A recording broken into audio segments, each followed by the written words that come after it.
કમિશને કાઢી નાખ્યા છે.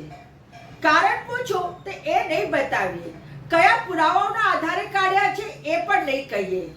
અને ઇલેક્શન કમિશન તો સંવૈધાનિક બોડી છે, એ સંવૈધાનિક સંસ્થા છે, તો એ કેમ પારદર્શી ના હોઈ શકે? અને જ્યારથી રાહુલ ગાંધીજીએ પોતાની પ્રેસ કોન્ફરન્સ કરી છે 7 તારીખની, અને ત્યારબાદ જે પોતાની 8 મિનિટની વિડીયો વાયરલ કરી છે, ત્યારથી આખા દેશને ખબર પડી ગઈ છે એ સરકાર છે વોટ ચોરી કરીને બનેલી સરકાર છે. અને ઇલેક્શન કમિશને મોદી સાથે કાવતરું કરીને આ જે કામ કર્યું છે એ લોકતંત્રની હત્યા કહેવાય, એ આપણા સંવિધાનની હત્યા કહેવાય. અને અમે લોકોએ બહુ મુશ્કેલથી 200 વર્ષની ગુલામી પછી આ અંગ્રેજોથી આઝાદી મેળવી છે.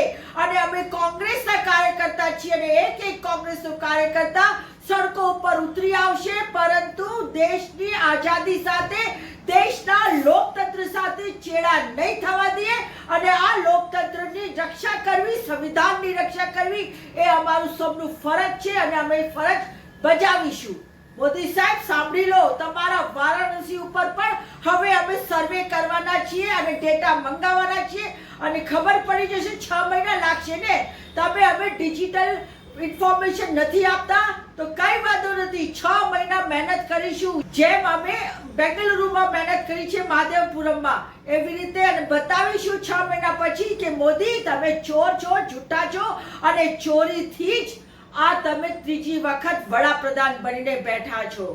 કડવું છે પણ સાચું છે.